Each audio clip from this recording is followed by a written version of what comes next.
ঢাকায় আসার পর থেকে ফায়াজের মনটা খুব খারাপ ছিল। সে শুধু বাসায় যেতে চাচ্ছিল, বারবার তার দাদা দাদি, চাচা, নানা নানি, খালা, ফুফু এদের কথা বলছিল।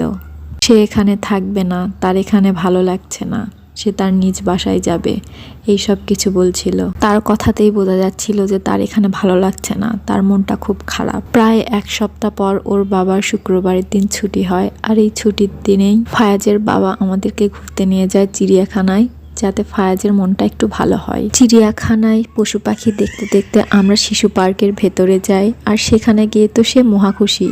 এতদিন পর তাকে এত আনন্দ আর খুশি হতে দেখলাম। মেরিগো রাউন্ড দেখে ফায়াজ সেখানে ওঠার জন্য বায়না করে, কিন্তু আমার মন চাচ্ছিল না যে সেখানে উঠি, কেননা সেখানে প্রচুর পরিমাণে ভিড় ছিল। কিন্তু ফায়াজের খুশির জন্য উঠে পড়লাম। এরপর আমরা পার্কের ভেতরে কিছুক্ষণ ঘোরাফেরা করি।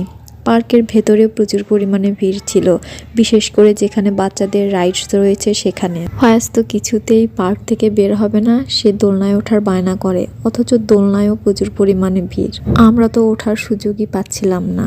বাচ্চাদের দোলনায় বড়রা উঠে বসে আছে, অথচ বাচ্চারা সুযোগই পাচ্ছে না। অবশেষে একটা দোলনা ফাঁকা হয়, আর আমি কাইফকে, আর একটা আঙ্কেল ছিল আমাদের পাশেই, তিনি তার মেয়েকে উঠিয়ে দেন, যারা কিনা আমাদেরই মতো অনেক সময় নিয়ে অপেক্ষা করছিল। এরপর আমরা শিশু পার্ক থেকে বেরিয়ে আসি।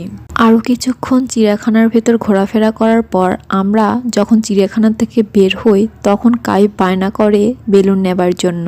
তাকে একটা বেলুন কিনে দিয়ে আমরা বাসায় ফিরি। দিন শেষে বাচ্চাদের মুখের হাসিটাই যেন আমাদের জন্য সেরা। প্রায় এক সপ্তাহ পর তাকে এত খুশি দেখলাম। আমার এই ছোট্ট ব্লগটা আজকে এই পর্যন্তই। সবাই ভালো থাকবেন। আল্লাহ হাফেজ।